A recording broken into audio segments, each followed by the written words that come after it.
Imagine feeling like this really deep, aching homesickness for a place you have literally never visited. Right, or missing a time period that ended, way before you were even born. Exactly. It's But this very real phenomenon called anemoia. And it is completely rewiring how today's internet generation processes reality, which is just, well, it's wild to watch. it really is. The Dictionary of Obscure Sorrows actually coined that term. Anemoia captures this seemingly impossible emotional state, and the data shows it's currently sweeping across digital platforms. Which is exactly the mission for today's deep dive. We are tackling this massive cultural wave of historical nostalgia that you're seeing online. And we have a pretty heavy stack of sources for you today to parse Ooh, through. beautifully. We've got a deep psychological report from the Human Flourishing Lab and Discover.ai, some really comprehensive breakdowns of internet aesthetics from newretro.net, and some incredibly lively, seriously debated Reddit threads. Fiercely is probably an understatement for Reddit. Yeah, no kidding. We're going to decode why younger generations are so obsessed with the past. And we're going to do that by unpacking two of the most intense, confusing, and debated internet subcultures out there: synthwave and vaporwave. Hmm. Okay, let's unpack this. Why are digital natives so obsessed with analog pasts? Well, the psychological landscape Gen Z is navigating right now really provides the foundation for this. Right. The research from the Human Flourishing Lab points out that young people are existing in a hypersaturated, digitally volatile world. Just constant global crises, Yeah. algorithmic demands, 204/7 connectivity. It's exhausting. Exactly. So looking backward acts as this vital psychological resource. The report calls this concept dialing down digital. Dialing down digital, I really like that phrase. Yeah, makes sense, right? The friction of old analog technology actually forces a cognitive deceleration. I see that happening constantly, actually, with the sudden resurgence of those chunky Game Boy cameras from the late 90s. Have you seen Oh, those? yeah, they're popping up everywhere. And the photos they take are incredibly low fidelity. Yeah. I mean, it's basically visual noise and a 2-bit color palette. Right, but that lack of modern, 4K perfection is the entire draw. It provides that friction. Because your brain actually has to work to fill in the visual gaps, Yeah. which is this active, mindful process. It's completely opposite to the passive doom scrolling of a hyper-retouched social media feed. It's a tactile escape from digital exhaustion. That cognitive friction provides a really profound sense of relief. That makes a lot of sense. Yeah, finding mental well-being through tangible historical artifacts becomes a genuine lifeline. The anemoia Gen Z is feeling romanticizes the 80s, the 90s, the early 2000s because those eras represent the last moments before the internet became totally inescapable. Right. One of our sources even highlighted a quote where a user claimed 1999 was the absolute, quote, pinnacle of pop culture. Claiming 1999 is the peak of humanity is a bold stance. But, it reveals how they are utilizing these eras. Yeah. It brings to mind this concept of the mixtape of self. The mixtape of self. Yeah, like you don't build an identity today by strictly adopting the culture of 2026. You pull, say, a Charlie XCX Von Dutch fashion revival straight out of the 2000s, pair it with a grainy 90s camcorder filter for your video, Yeah. and maybe throw on some 70s What Would Dolly Do merch. Oh, I see. They aren't trying to accurately recreate one single year. Exactly. Yeah. It's about hacking the past to curate a highly specific modern identity. Well, if we connect this to the bigger picture, this isn't just about fun aesthetics. It's a profound coping mechanism for a world that feels, frankly, economically and socially unstable. Yeah, totally. Reglamoring the past provides a stabilizing route. Immersing themselves in the rituals and styles of previous decades connects them to a timeline much larger than the fleeting, 24-hour trend cycle of the modern internet. It creates an anchor. To see this psychological anchoring play out in real time, you just have to look at the music subcultures built entirely around this historical nostalgia. Synthwave and vaporwave. Yeah, synthwave, which is also known as outrun, and vaporwave totally dominate this space. People outside the culture constantly confuse the two, but diving into the Reddit sources reveals how fundamentally opposed they are in execution and philosophy. And the online communities dedicated to these genres will fiercely correct anyone who mixes them up. And for good reason, honestly. They are operating on entirely different sonic principles. There is an incredible analogy from a Reddit user that perfectly maps out the musical divide. They suggest thinking of these two genres as two sides of an 80s coin. Okay, I like that. So synthwave is the music they play on the main floor of the club. It's fast-paced, it's thumping, it has a massive driving edge. Right. Vaporwave is the music playing at the after party. It's subdued, playing in the background. The user described it as feeling like you're hearing it from a couple of doors down, and everyone in the room is a bit too pretentious for their own good. That is a perfect description. Yeah. Let's examine the mechanics of synthwave first. Sonically, it is a romanticized, hyper-idealized version of the 1980s that never actually existed in reality. It is a modern fantasy. Right, because artists like FM84 or Com Truise are writing entirely original compositions. Exactly. They use massive digital VSTs, virtual studio technology, to meticulously emulate the warmth of analog synthesizers, but they combine that with heavy modern compression and mastering techniques. So you get all the good stuff like the arpeggiated bass lines and the gated reverb on the snare drums, but without any of the tape hiss or muddiness of actual 80s tracks. Yes, it's crisp, it's aggressive, and it is highly optimized for algorithmic playlists. It's the 80s run through a high-definition filter. Exactly. Vaporwave, on the other hand, is the weird, heavily sampled cousin operating down in the basement. It relies almost entirely on existing audio. Right. They aren't writing original melodies for the most part. No, producers take actual commercial music from the 80s and 90s, like the smooth jazz you would hear in a dentist's waiting room, or the backing track to a local Weather Channel forecast. Oh, wow. And they manipulate it. They use audio software to chop the music up, pitch it down significantly, slow it to a total crawl, and loop these 3-second phrases endlessly. They will also flood those loops with heavy reverb to simulate the acoustic space of a massive, empty building. Yeah, the mall vibes. Artists like Macintosh Plus or Ninmesh are literally sampling corporate training videos and TV commercials to create an audio environment the sources describe as a capitalist fever dream. The production is intentionally degraded. They want it to sound like a cassette tape left melting on a car dashboard. Exactly. I actually saw a Reddit comment in our sources calling synthwave the Luigi to Vaporwave's Mario. Oh, wow. That's harsh. Right. They argued synthwave is just watered down for normies, that it's generic, boring, and soulless. And honestly, I have to push back on the Vaporwave fans here. Okay, let's hear it. Isn't Vaporwave just being incredibly elitist? Like, you were literally taking elevator music, slowing it down by 800%, adding an echo, and calling it high art. How is that culturally superior to someone composing an original high-energy synthwave track? Well, the elitism is definitely part of the subculture's DNA, I'll give you that.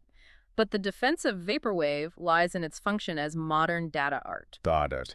Yeah, Daddyism was an art movement built on absurdity to protest the logic of capitalist society. Vaporwave functions the exact same way. It isn't just trying to sound retro, it is actively critiquing late-stage capitalism while simultaneously wallowing in a deep nostalgia for it. That's a really strange line to walk. It is. Listening to a vaporwave album like High Wraith by Cat System Core is supposed to evoke a surreal, uncomfortable emotion. The intention is to make you feel like you are wandering through an abandoned, decaying shopping mall that has somehow been built directly on a tropical beach. It's meant to feel alienating. It is fundamentally designed to be alienating. Synthwave wants you to feel powerful and cool driving a fast car into the future. Vaporwave wants you to question the hollow, broken promises of 90s consumer culture, even while you crave the comfort of its background noise. Man, it's not just the sound that's doing this psychological heavy lifting, though. No, not at all. If Vaporwave is trying to critique hollow consumerism, it needs a visual language to match. Yeah. Here's where it gets really interesting, because the visual aesthetics are where casual observers get the two genres completely tangled up. Oh, constantly. You see a neon grid on a YouTube thumbnail and assume it's all the same thing. But the visual rulebooks are strictly enforced.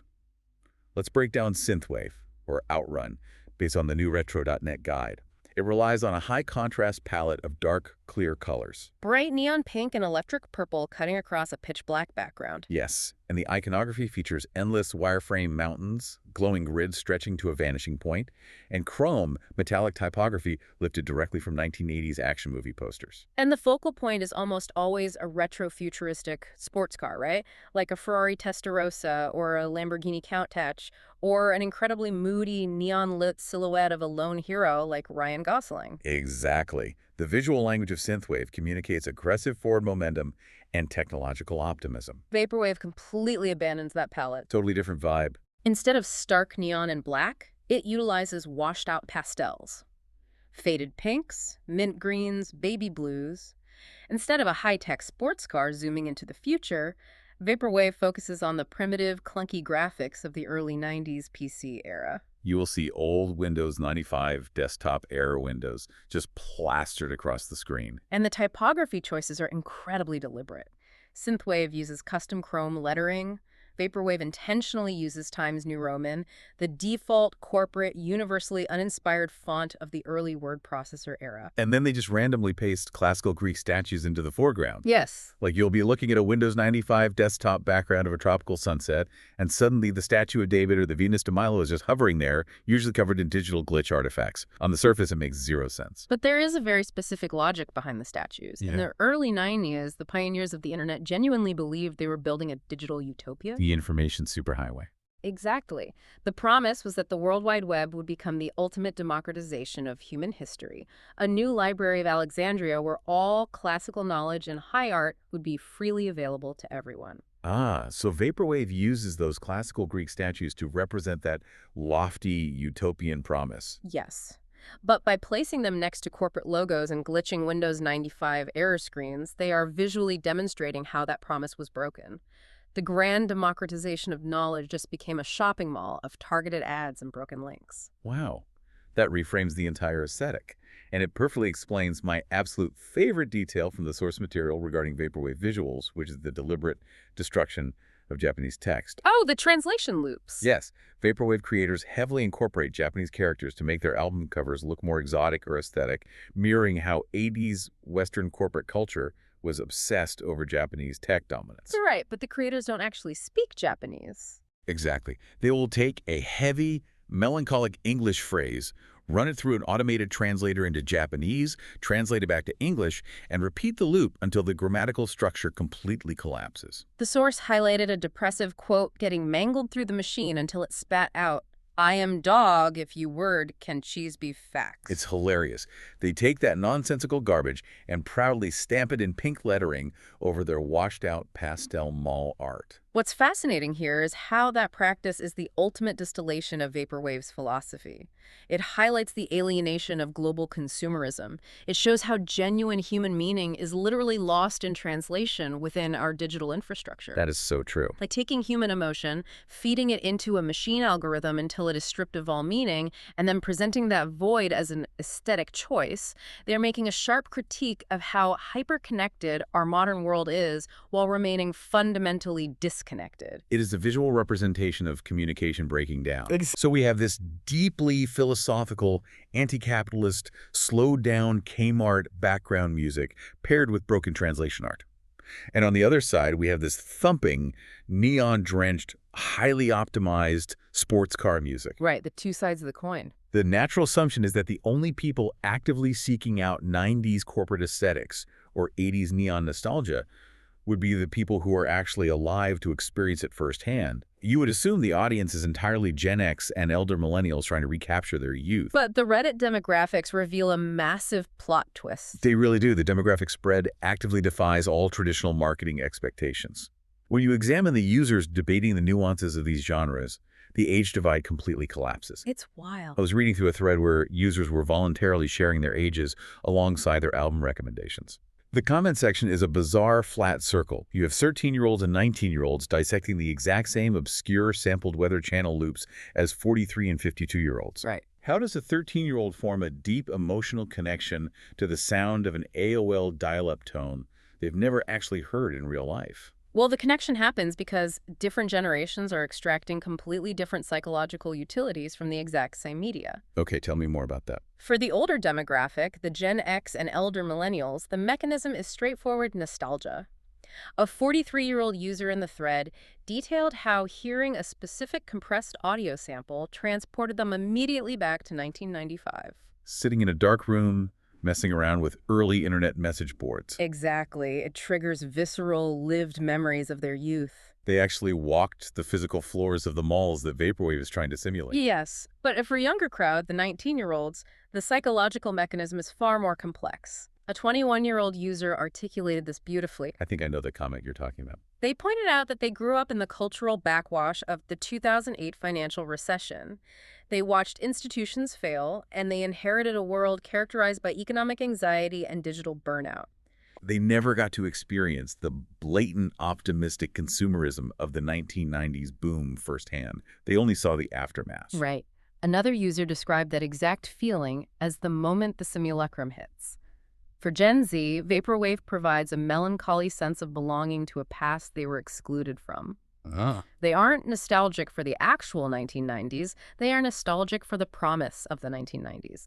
They are mourning a future they feel was stolen from them, using the discarded audio and visual debris of the era that made those promises in the first place. So what does this all mean? If you're looking at this trend from the outside, you have to wonder what all this actually accomplishes for you, the listener. It proves that this isn't merely an internet fad driven by an algorithm. It is a profound generational bridge. Big bridge. Yeah, this concept of playful meta-nostalgia creates an ongoing dialogue between the analog past and the digital present.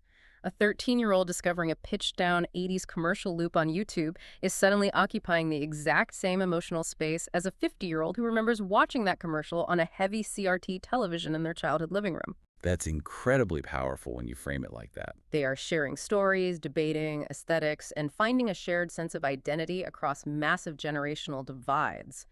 Nostalgia is functioning here not as a solitary retreat into the past, but as a communal gathering space to process the anxieties of the present. The mechanics of that shared space are so important.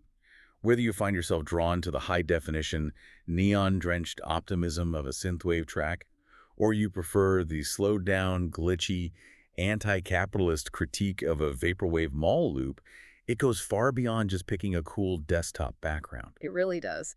People are utilizing the cultural artifacts of the past as raw material to construct stability and meaning. When the current digital reality feels like it's spinning out of control, pulling a piece of analog history into the present gives you a place to stand. Our ability to time travel culturally, to consciously induce anemoia and draw deep psychological comfort from eras we never even lived through, is a remarkable tool for human flourishing. It really is. It grants us the necessary distance to step outside our immediate modern anxieties. We can critique our current digital reality by contrasting it with the past, and ultimately find comfort in the fact that the search for meaning and connection is a shared human experience across all decades. I want to leave you with a final thought to ponder, something that builds on this entire concept of hacking the past. Right now, in the 2020s, we are romanticizing the neon gradients of the 1980s and the dial-up corporate aesthetics of the 1990s. We are taking their discarded tech and viewing it as profound, comforting art. Yeah. But what happens when the pendulum swings again? What will the historical nostalgia of the 2020s actually look like? When the teenagers of the 2060s feel that strange, aching anemoia for our present day, what digital artifacts are they going to reach for? That is a crazy thing to think about. What chaotic memes, algorithmic feeds, or soulless corporate trends from today will they sample, slow down, and romanticize to connect with the 2020s era they never lived through? Think about that next time you find yourself missing a place you've never been.